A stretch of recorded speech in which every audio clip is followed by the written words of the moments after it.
paix soit avec vous, frères et sœurs en Jésus, en ce 28e dimanche du temps ordinaire, nous rendons grâce au Père. Dimanche passé, nous avons médité sur le texte des vignerons homicides. Aujourd'hui, le Seigneur nous donne de méditer sur cette parabole où Jésus compare le royaume des cieux à un banquet. C'est une ancienne tradition dans la Bible de considérer la vie éternelle à l'image du banquet. Le royaume des cieux est donc comparable à un roi qui invite ses serviteurs, des amis, des personnes responsables pour les noces de son fils. Mais la majeure partie d'entre eux, quand tout est prêt, ne viennent pas. Certains se disent qu'ils sont pris, d'autres empoignent même les serviteurs et les maltraitent et les tuent. Et le roi décide tout de même de maintenir les noces de son fils. Il dit, allez au croisé des chemins, tous ceux que vous rencontrerez, invitez-les au repas des noces. Les serviteurs s'en vont, ils invitent des gens de toute nature. C'est qui? C'est des malades, c'est des estropiés, des gens qui ne sont peut-être pas dignes d'être des commensaux pour un repas aussi important. Et le roi, voyant que la salle des fêtes est pleine, vient donc pour voir les convives. Et là intervient une scène bizarre.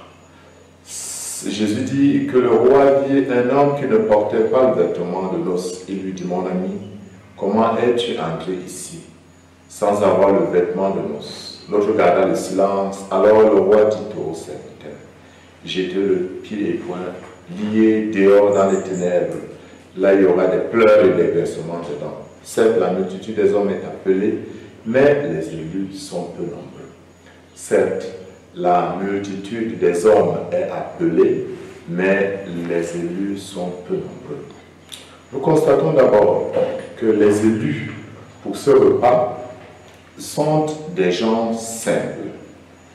Et ces pauvres, comme je disais, c'est les nouveaux membres du règne de Dieu qui ne sont pas invités à cause des critères traditionnels de ce qui faisait la religion dans l'Ancien Testament, mais qui sont invités au royaume des cieux à cause de leur disponibilité à se laisser guider par Dieu, à cause de leur disponibilité à répondre à l'appel du Seigneur.